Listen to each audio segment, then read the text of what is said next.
Good morning, children. Welcome back to our geography class. In the last class, we have discussed about the six climatic controls, children. In them, the remaining climatic controls, that is the pressure and wind system, let us study the pressure and wind system in detail today. The next climatic control is the pressure and wind system. We will study this, children, under three categories. They are pressure and surface winds, upper air circulation, western cyclonic disturbances, and tropical cyclones. Western cyclonic disturbances will occur in the North India and the tropical cyclones will occur in the South India. Based on the rotation and revolution of the earth, the apparent movement of the sun, different pressure causes different pressure belts. So different pressure belts have developed on the earth because of the apparent movement of the sun. And the surface winds move from the high pressure areas to the low pressure areas. As you can see in this picture, the winds on the surface of the earth, they move from the high pressure area to the low pressure areas. Some of the important winds on the earth are easterlies, westerlies, polar winds, and the monsoons. I repeat, some of the important winds on the earth are easterlies, which comes from the east, westerlies, which comes from the west, polar winds, which are on the north and south, they come from north and south southern poles, and the monsoon winds, they are called seasonal winds. But in India, there are two types of winds blow over it. They are the southwest monsoons and the northeast monsoons. The southwest monsoons blow from sea to the land and they are also called as onshore winds. I repeat, in India, there are two types of winds blow over it. They are the southwest monsoons and the northeast monsoons. The southwest monsoons blow from sea to land. So they are also called as onshore winds. Okay, because they're blowing from sea to the land, they are called onshore. They're coming onshore. And the northeast monsoons blow from land to sea, so that's why they are called offshore winds, because they're going to the sea. Okay, so now I just want to ask you a question. Why do these winds deflect? Deflect means what? Change or move or change the direction. Actually, these winds deflect to the right in the northern hemisphere and they deflect to the left in the southern hemisphere. The reason behind that is Coriolis force. What, the children? Coriolis force. The winds deflect right in the northern hemisphere and they deflect to the southern left in the southern hemisphere. It is because of Coriolis force. Then what is this Coriolis force, children? It is the apparent force caused by the earth's rotation. Apparent force caused by the earth's rotation. While the earth is rotating around itself, because of the force it is moving, it means, as you all know, that the earth rotates from west to east, everybody knows that, but this earth is rotating around itself with a speed of about 1600 kilometers per an hour. 1600 kilometers per an hour it rotates around itself. At that much speed the winds deflect. So that kind of force is called Coriolis force.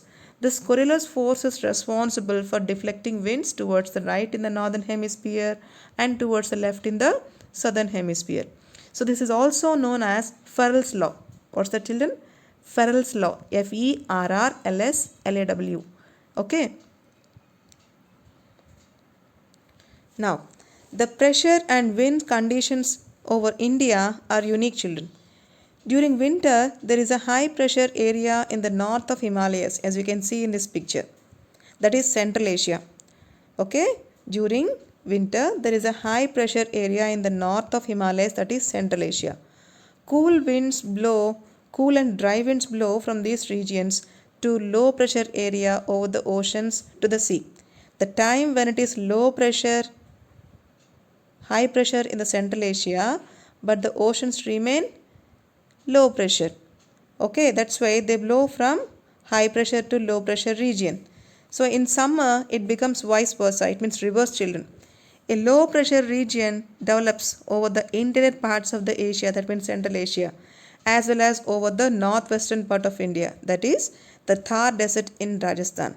So, I repeat once again, in summer it becomes vice versa, it becomes reverse, children.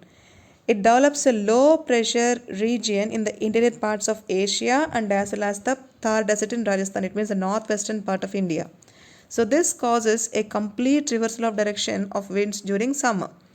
The air moves from the high pressure area over the Indian Ocean in the southeasterly direction, crossing the equator. Here you can see in the picture down, and turns right towards the low pressure area over the Indian subcontinent. So these winds are known as what, children? Southwest monsoons, because as they are blowing towards India in the southwest directions, and these winds blow over the warm oceans. So southern ocean, it means the Indian Ocean is a warm ocean, children, because as it is lying on the equator. Okay, so these winds, they gather the warm moisture from the southern oceans and they bring widespread rainfall over the mainland of India.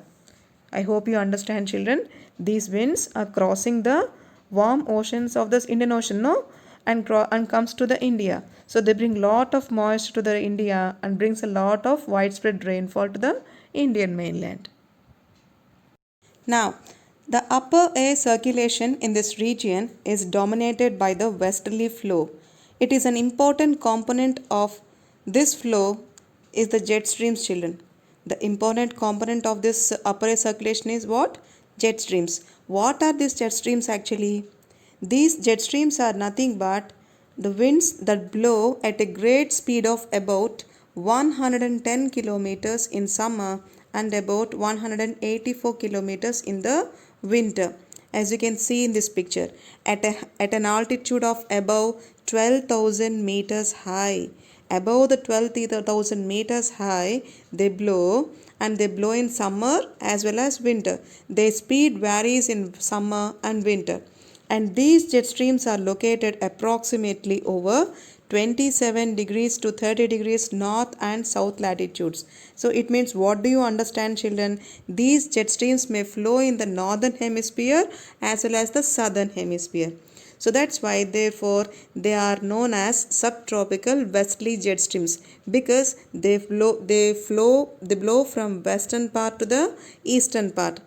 Over India, these jet streams blow south of the Himalayas all through the year except in summer. In the summer, these blow south of the Himalayas. Now, let's see the western cyclonic disturbances. So what are these western cyclonic disturbances, children? These western cyclonic disturbances, these are experienced in the north and the northwestern part of India, as you can see in this picture. They are coming from the western direction towards the east. These cyclones affect the northwestern part of India and the northern part of India. Okay, so in summer, the tropical cyclones, tropical westerly jet streams, see here. In summer, the tropical westerly jet streams moves north of the Himalayas with the apparent movement of the sun. These tropical jet streams, westerly jet streams, they move north of Himalayas. Usually these jet streams, they blow south of Himalayas, but in summer they move north of the Himalayas basing on the apparent movement of the sun. Now,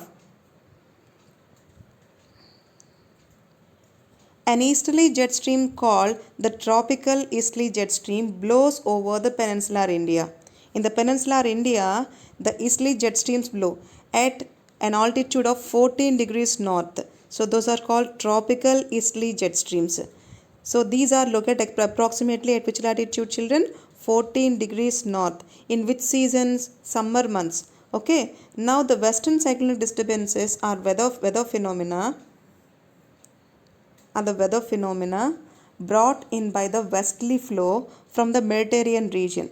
These westerly cyclone disturbances, children, they are the weather phenomena. They were brought down from the Mediterranean region, from the Mediterranean Sea. Okay, they occur in the winter and cause rainfall in the northwestern part of India, that is Rajasthan. In the north, they cause rainfall, and the northwestern part of India also they cause rainfall. The moisture of these storms usually originate over the Mediterranean Sea, children, as you can see here in this picture. They usually occur in the Mediterranean Sea and Atlantic Ocean. Okay, and they travel towards the east. Although the amount of rainfall is weaker, it is highly beneficial to Rabi crops. I repeat, children, the moisture of these storms usually originate from where? Mediterranean Sea and Atlantic Ocean. So they travel from there to, it means the western part, it means from the Mediterranean Sea to the India. Although the amount of rainfall they bring is weaker, little only, but it is highly beneficial to the Rabi crops, especially for the wheat, for the crop of wheat. Okay, the same winds cause snowfall on the Himalayas, children. These same western cyclone disturbances only, they cause snowfall on the Himalayas, and they cause light rainfall in the north and northwestern part of India, that is Rajasthan.